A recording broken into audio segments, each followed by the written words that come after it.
Hi everyone, I'm Mrs. Meena. Let's continue the topic pronouns. Dear guys, some types of the pronouns with definition or examples we have already done in my previous videos.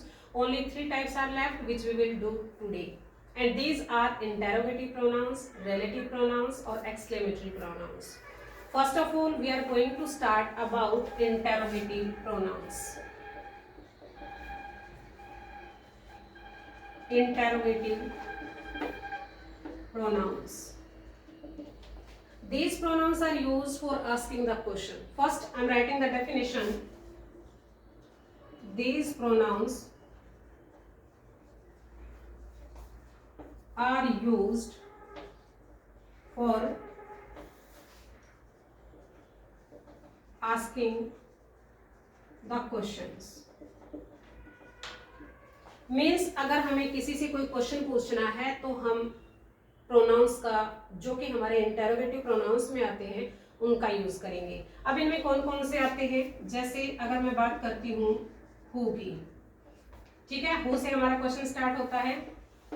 After that हुम होता है, फिर हमारा whose होता है और फिर हमारा विच होगा और फिर व्हाट होगा.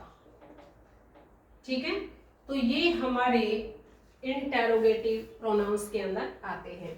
अब हमें हु का यूज किसके लिए करना है? फर्स्ट ऑफ ऑल तो हम इसका यूज करेंगे if we want to know about the person, यानी लिविंग थिंग के लिए हम यूज करते हैं हु का. ठीक है, एक तो हमने पर्सन के लिए यूज किया कि हम किसी पर्सन के बारे में जानना चाहते हैं. अब दूसरा यूज हम to know about the subject. आपको पता है कि किसी भी सेंटेंस के स्ट्रक्चर में सबसे पहले सब्जेक्ट आता है, फिर हमारी वर्ब आएगी और उसके बाद हमारा ऑब्जेक्ट होगा. तो अगर हमें वर्ब हमारे पास है, ऑब्जेक्ट हमारे पास है, सब्जेक्ट हमारा मिसिंग है, जब हम हु से क्वेश्चन करेंगे तो हमें हमारा सब्जेक्ट मिलेगा.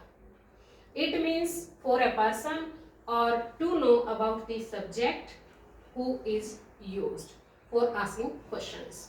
क्लियर?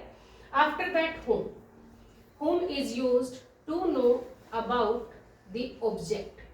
whom से हमारा जो भी क्वेश्चन करेंगे उसमें हमारा आंसर ऑब्जेक्ट होगा, यानी ऑब्जेक्ट का आंसर हमें मिल जाएगा कि इसमें ऑब्जेक्ट क्या है. ओके, जिसको आप हिंदी में कर्म बोलते हैं.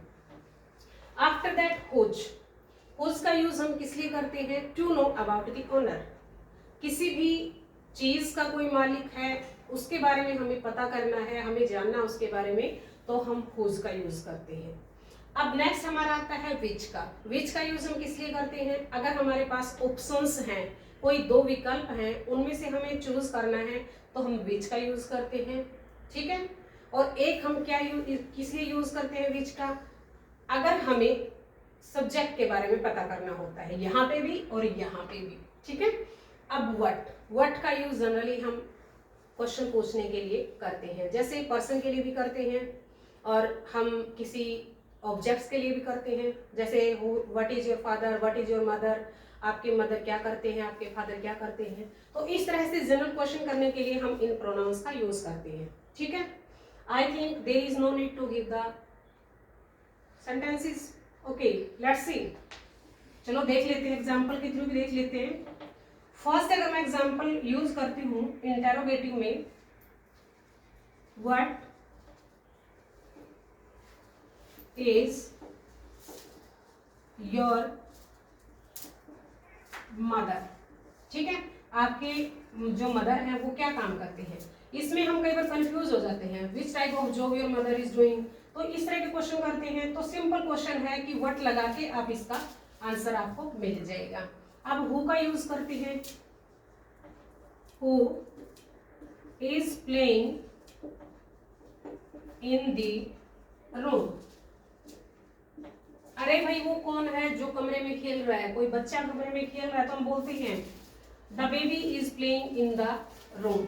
बच्चा खेल रहा है, तो हमारा आंसर यहाँ पे द बेबी जो हमारा सब्जेक्ट होगा. और मैंने बोला कि अगर हमें हु से क्वेश्चन करना है तो हमें सब्जेक्ट के रूप में आंसर मिलेगा. ठीक है, अब हुम का करते हैं. हुम हैज ही इनवाइटेड.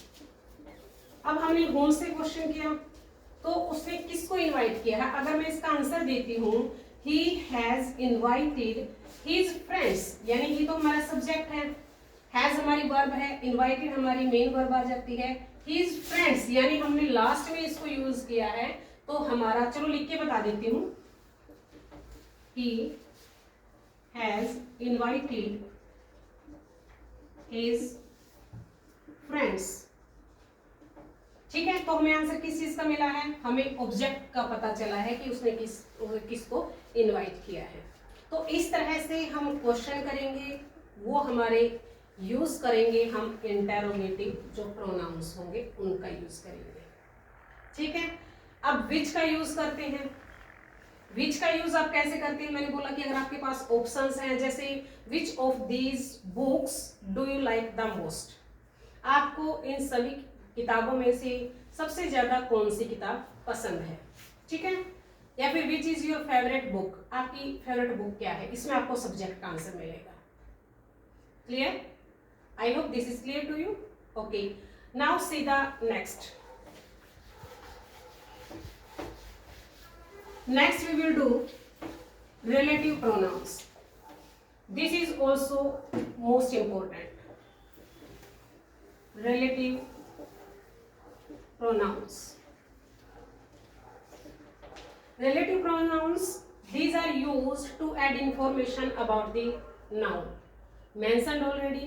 उस noun के बारे में हमें पता चलता है जिसको हमने already mention किया हुआ है किसी भी सेंटेंस को जब हम बनाते हैं तो। ठीक है, और दूसरा ये यूज किया जाता है दो स्टेटमेंट्स को अलग अलग से ज्वाइन करने के लिए। अगर दो स्टेटमेंट्स दी गई हैं और उनको हमें ज्वाइन करना है तो इन जो हमारे रिलेटिव प्रोनाउंस होंगे उनको बीच में लगाकर हम सेंटेंस बना सकते हैं। अब फर्स्ट आप डेफिनेशन देख लीजिए। These pronounce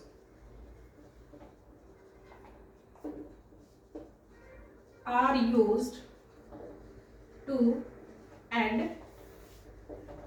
information about the noun, or you can say about the subject mentioned already, जिसका हमने पहले ही जिक्र किया है, and to join the statements। दो स्टेटमेंट्स को जोड़ने के लिए मैं आपको पहले ही बता चुकी हूँ, और अगर हमें सब्जेक्ट के बारे में हमें बताना है तो उसके लिए हम प्रोनाउंस का यूज करेंगे। वो कौन से होंगे? Relative pronouns. ठीक है, अब ये प्रोनाउन कौन कौन से हैं? हु, whom, which और दैट एक्सेट्रा। अब आपका क्वेश्चन ये होगा कि दैट को छोड़ के जो हमने हु है, हुम है, विच है, हुज है, उनका हमने इंटेरोगेटिव में भी यूज किया था, तो डिफरेंस क्या है वो ध्यान से देखिए। इंटेरोगेटिव में हम इसको सबसे पहले यूज करते हैं किसी भी सेंटेंस में, बट इसमें अब एग्जाम्पल से देखिए हम कहाँ यूज करेंगे। एग्जाम्पल अगर मैं लेती हूँ, आई met Veena who was returning from school।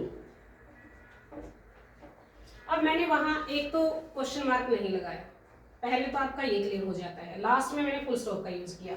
अब सेकंड हमारा देखो, सबसे पहले अगर हम यूज करेंगे तो हमारा होगा इंटेरोगेटिव, बट अगर हमने बीच में यूज किया है I met Veena was returning from school, ठीक है, इन स्टेटमेंट्स के बीच में हमने यूज किया, ये दो स्टेटमेंट्स को ज्वाइन करने का काम करती है। और एक दूसरा पॉइंट यहाँ पे कि हमें ये बता रहा है कि इसमें जो सब्जेक्ट है या जो ऑब्जेक्ट का यूज यहाँ पे हमने किया है वो कौन है, यानी जिसके बारे में हमें बताया वो कौन है। ठीक है, जैसे I met Veena who was returning from school, मैं वीना से मिली जो कि स्कूल से वापस आ रही थी। ठीक है, तो यहाँ इस सेंस में हम इसको जो की सेंस में यूज करेंगे। अब सेकेंड एग्जाम्पल देखते हैं होम का। I have a son whom I love very much। अब यहां पे भी देख लीजिए, I have a son, हमने whom का यूज किया, जिसको, ठीक है, I love very much, जिसको मैं बहुत ज्यादा प्यार करती हूँ, ठीक है। तो यहाँ पे भी हमने बीच में इसको यूज किया है। कहने का मतलब है कि अगर हम इस सेंटेंस के बीच में यूज करते हैं, दो स्टेटमेंट्स के बीच में यूज करेंगे तो हमारा रिलेटिव प्रोनाउंस होगा, और अगर हम स्टार्टिंग में यूज करेंगे किसी भी सेंटेंस में तो हमारा इंटेरोगेटिव क्वेश्चन वाला जो प्रोनाउन है वो हमारा बनेगा, ठीक है। Difference is clear? ओके। अब हम रिलेटिव प्रोनाउन का यूज कहाँ कहाँ कर सकते हैं? जैसे हम हु का यूज करते हैं, कहाँ कहाँ कर सकते हैं, होम का यूज करते हैं, कहाँ कहाँ कर सकते हैं, या फिर लिविंग के लिए किसका करेंगे, नॉन लिविंग के लिए किसका करेंगे, अब वो देखते हैं।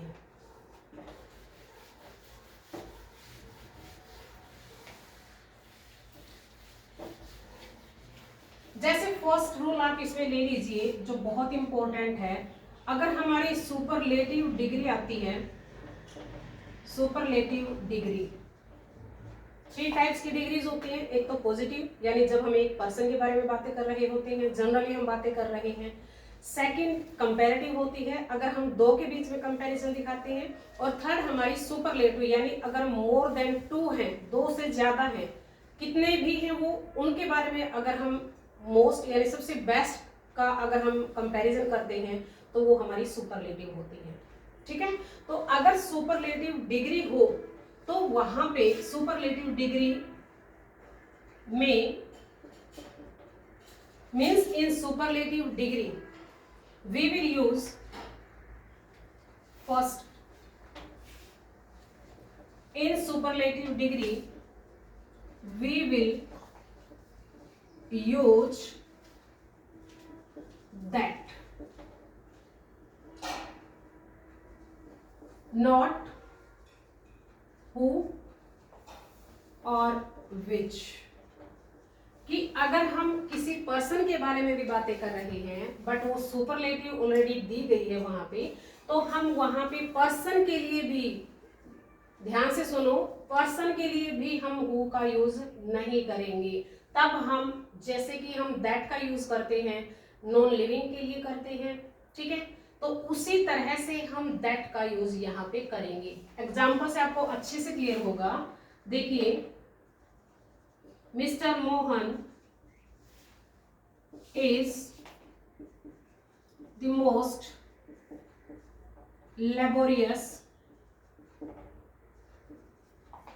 laborious person, sorry, that I know। कि जो मिस्टर मोहन है सबसे ज्यादा लेबोरियस हार्ड वर्किंग है वो, दैट आई नो। अब देखो पर्सन के बारे में बातें की, लेकिन यहाँ पे यूज किसका किया हमने, दैट का, बिकॉज ऑफ सुपरलेटिव डिग्री, ठीक है। एक पॉइंट को आपको ये ध्यान रखना है।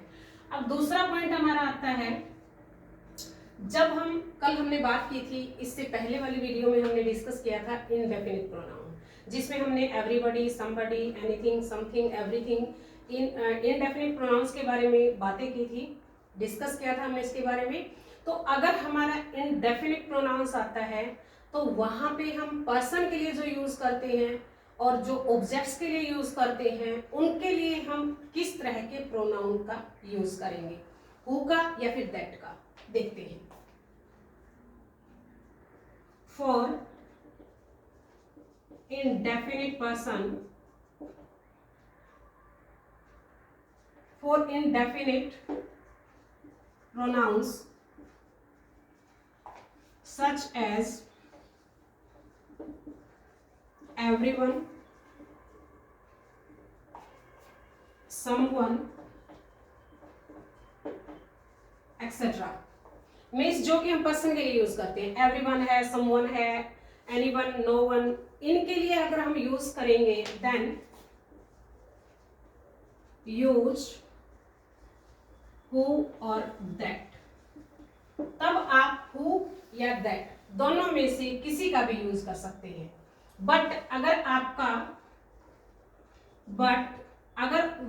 अगर हम ऑब्जेक्ट्स के लिए यूज करने वाले प्रोनाउंस का यूज करेंगे, जैसे एवरीथिंग है, एनीथिंग है या फिर नथिंग है, तो इनके लिए हम यूज करेंगे सिर्फ और सिर्फ दैट का। ठीक है, एग्जाम्पल दोनों के देखते हैं। जैसे फर्स्ट हम एवरीवन का लेते हैं। एवरीवन, हु या फिर दैट दोनों ही राइट होंगे यहाँ पे। ठीक है, क्योंकि हम इंडेफिनिट प्रोनाउन का यूज कर रहे हैं यहाँ पे। हु या that is interested to do the work can do it, कि कोई भी ऐसा पर्सन जो इस काम को करने में इंटरेस्टेड है वो कर सकता है। ठीक है, एवरीवन का यूज किया, हु या दैट दोनों में से किसी का भी यूज कर लो, वो दोनों राइट होंगे। बट इसके लिए अगर हम यूज करेंगे, जैसे my father has given me everything. Listen guys, everything is there, everything that he had. मेरे पापा ने मुझे वो सब दिया जो उनके पास था। ठीक है, तो हमने यहाँ पे एवरीथिंग का यूज किया, तो यहाँ पे दैट का यूज करना है। बट पर्सन के लिए जो हमने एवरीवन का यूज किया था, वहां पे सॉरी हु या दैट, इन दोनों का हम यूज कर सकते हैं, किसी एक का इन दोनों में से। ठीक है, इसलिए ओके। अब नेक्स्ट रूल हम देखते हैं।